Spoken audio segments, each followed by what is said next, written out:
Welcome back, all you minties, to Near Mid Condition. I'm your host, the Astonishing Melanie. And I am the Uncanny Omar. And today we're going to be doing a spoiler-filled, not free, spoiler-filled, is that right? Sure. Review of the Batman 3 Jokers hardcover. So, let's do this thing. And welcome back. My husband did an overview of this book. I'm the husband. You can check out that video for spoiler-free. However, we're going to get to some details and what we thought of the story here. Yes. So, written by Jeff Johns, who I know you are madly in love with. I am madly in love with his work. Let's clarify that. You won't leave me for him? He's not Chris Claremont. But I'm a huge fan of Jeff Johns. You are correct. Everything that he has written, both at DC, Marvel, and his television work. His movies, but anyway, no, I'm a big fan of his. Really was looking forward to this. This has been in the making for 4 years.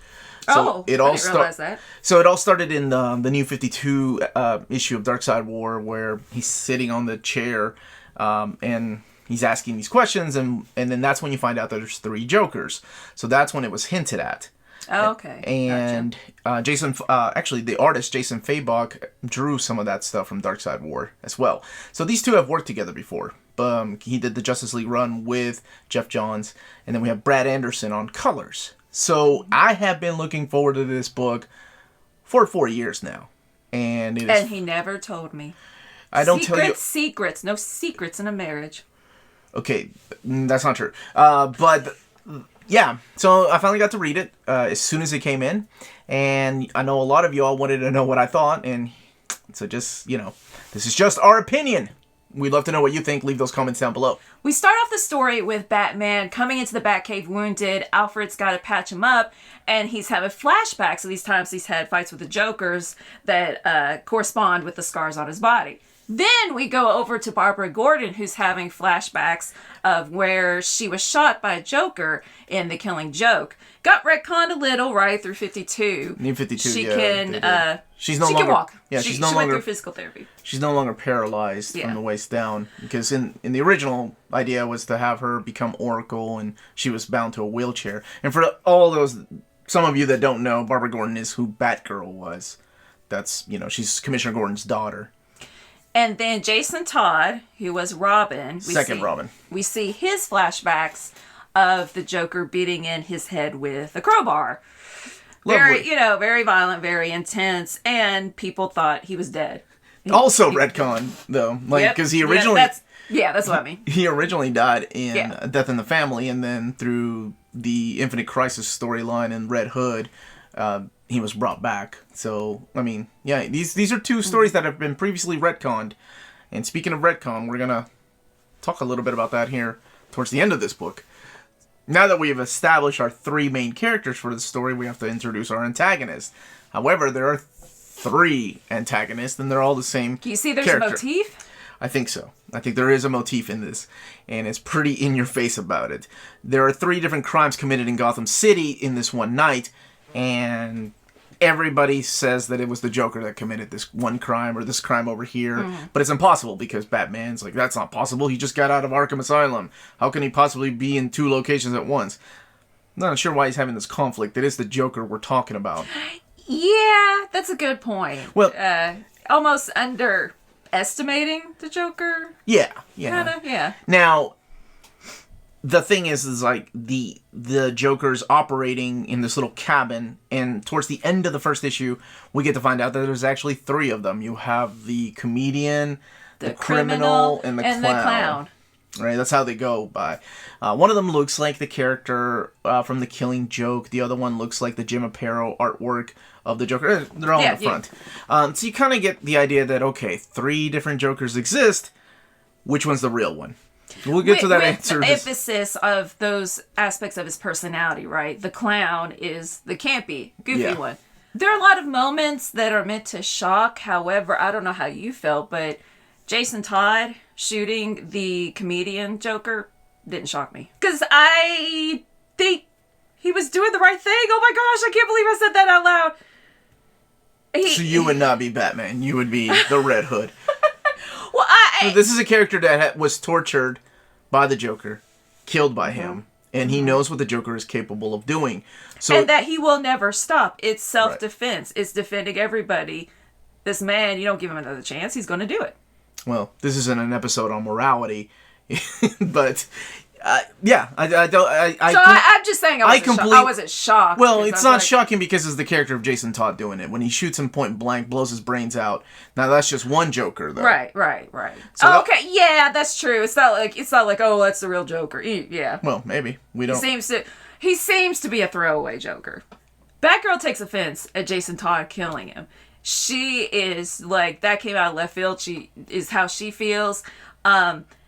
She wants to help her friend heal, but that's in the background. Like, you just killed somebody, right?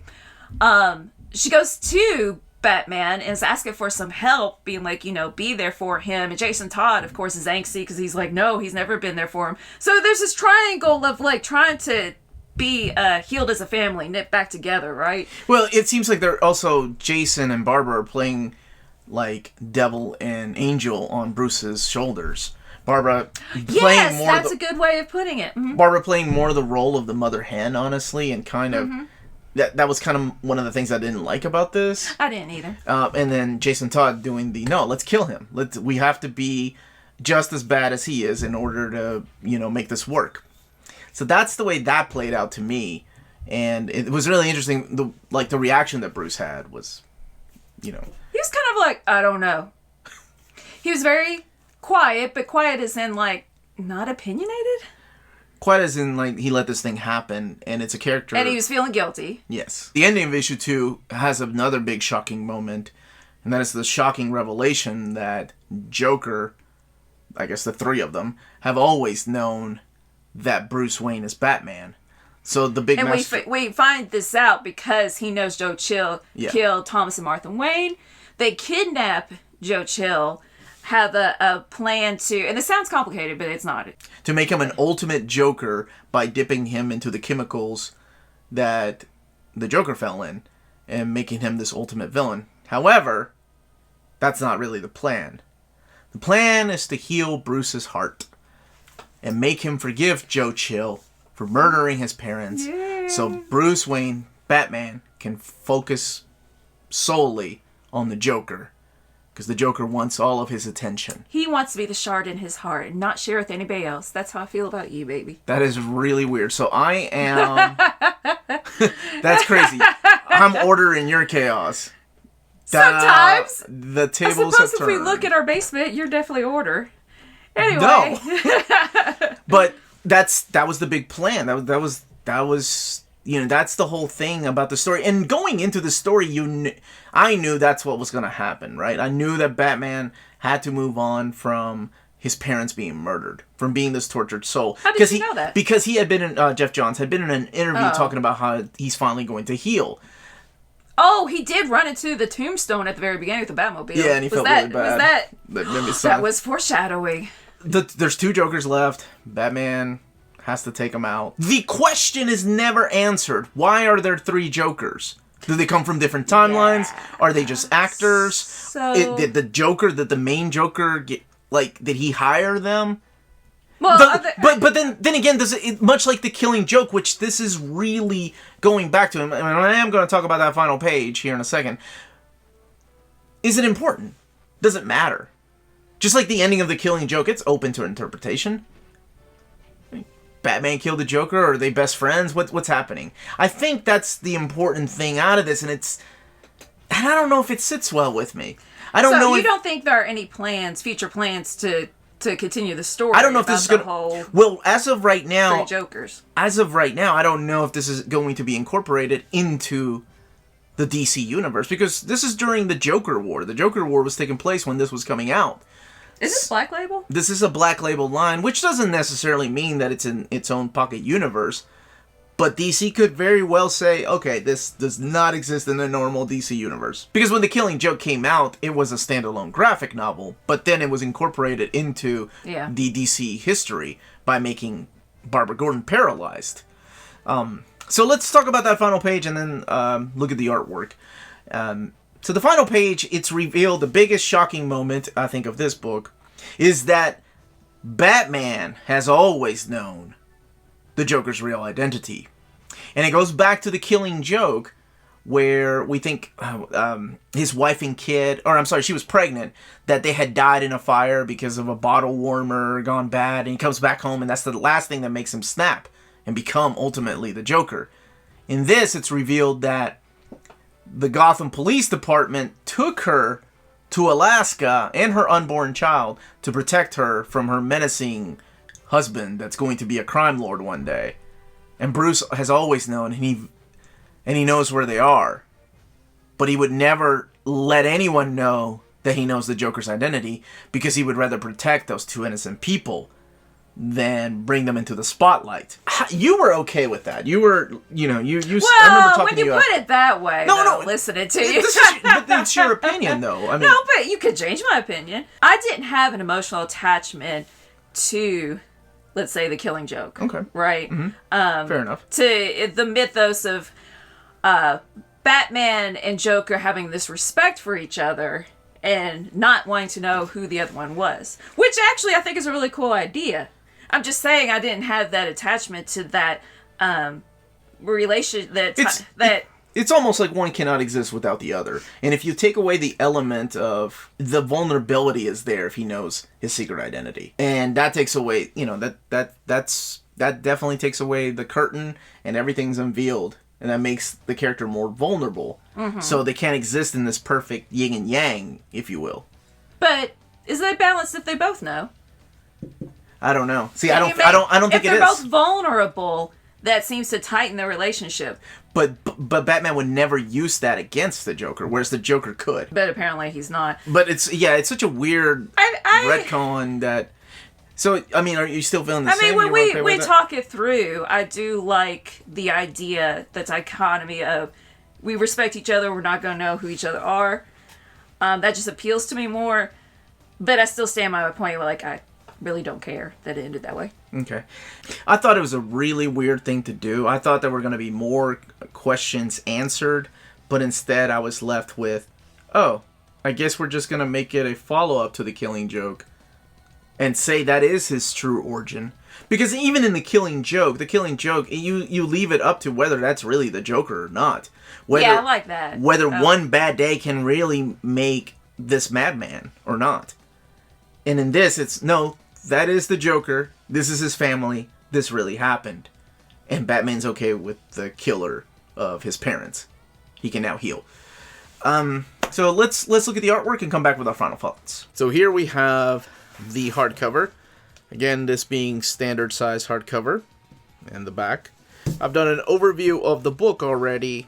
And just to double check with you all, this is going to be spoilers, so keep that in mind. I'm going to be looking at some of this 9-panel grid that is used in here. Yep, and used. And guess what? Used. It's a little much at times. Yeah. I think it downplays Fabok's artwork. Yeah, that's a good point. I agree. Since it's variations of the 9-panel grid structure, the story itself feels compartmentalized, since the art is as well. And honestly, that can work for or against your story. I mean, there are several writers that write for that format, and it works, right? It's very artsy. It makes you feel really special that you're reading something that is normally not seen. So here is the very first Joker. I think this is the comedian, isn't it? Yes. He's the one that passes. He's the one that gets his brains blown out by, of course, Jason Todd. Mm-hmm. Oh, and let me mention, there are lots of panels of Batgirl just doing that face. Just saying. Honestly, the artwork feels a lot like Brian Boland's wonderful masterpiece, which is The Killing Joke. But there is a little bit of David Finch, Jim Lee, Gary Frank in here too. And see, this is what I'm used to Fabok's art being, just this freaking amazing in-your-face, kick-ass kind of action. Yes, so I agree with you, Omar. I mean, the art is gorgeous. Oh, yeah. I think that's the biggest selling point to me in this book. Sadly, what the problem with this is that it's standard size hardcover, so you don't really get to experience what it's supposed to feel like. Like, you know, if this was an absolute edition, I think this would work a lot better, especially when you get to panels like this. This is the very beginning of the book, where the newscasters are talking about the different Jokers or the different crimes being committed in Gotham, and these word balloons are really hard to read just because of the lettering is so small in them. Get out your bifocals. I don't want to feel old, and I don't need a comic book to remind me of that. And that was a really cool fight that was minimized into these tiny little squares. Yeah, but the main point of opening this up is so you can see the artwork, and just, you know, what really shines about this book. And there's really, when I did an overview of this, I mentioned that there's no extras in the back. So it's just the covers. Now, there's extra neon green. Glow in the dark, maybe? No, it does not glow in the dark. Get out your sunglasses. And this, of course, being the big twist back here that we talked about. So, let's go ahead and give it our final scores. Now that we've seen some of that artwork, kept a couple surprises in there for you, even though this is a spoiler-filled review. Astonishing Melanie, out of 10, what would you give this book? I give it a 7 out of 10. I really enjoyed the artwork. Yeah. Not so much the paneling, as we discussed. Not so much the loose ends of there being, you know, 2 Jokers left. I don't know. Of course, that could be in future issues, right? Yeah, I could call it 2 Jokers. And down to 1 Joker. So that's just me asking for more story. For me, I think of a 6 out of 10. You lowered your score! I cheated and asked you ahead of time. I really wanted to enjoy this more, and I think that might be part of the problem with my score, because... You held it up on a pedestal. Well, no, it's Jeff Johns. When you have one of your favorite writers writing one of your favorite characters talking about a follow-up to one of the best stories in Batman's lore, you expect a level of just... amazingness. Is that even a word? But this was just okay. It felt like another bland Joker story. To me, there have been better Joker stories told. So, sadly, yeah, 6 out of 10. Not the best Jeff Johns work I've read. Jason Fabok, like we have mentioned throughout the episode, steals the show. Brad Anderson's colors mimic those of The Killing Joke. So it's got this 80s feel to it. Or actually, not even 80s, but like just like a timeless feel to it, rather. But 6 out of 10, 7 out of 10. What are your scores? What would you all give this book? Let us know in the comments down below if you've read it. And if you've not read it, why are you watching this? This has been filled with spoilers. So, thank you everyone for watching. Please don't forget to hit like, subscribe, share the video, let your friends know. Thank you to our existing patrons. You all make videos like this possible, and we do have a Patreon. So if you want to join that, it's in the description of the video. We have different tiers. What else is there, baby? You know, stay minty. You're editing this video so you can have it. Love you.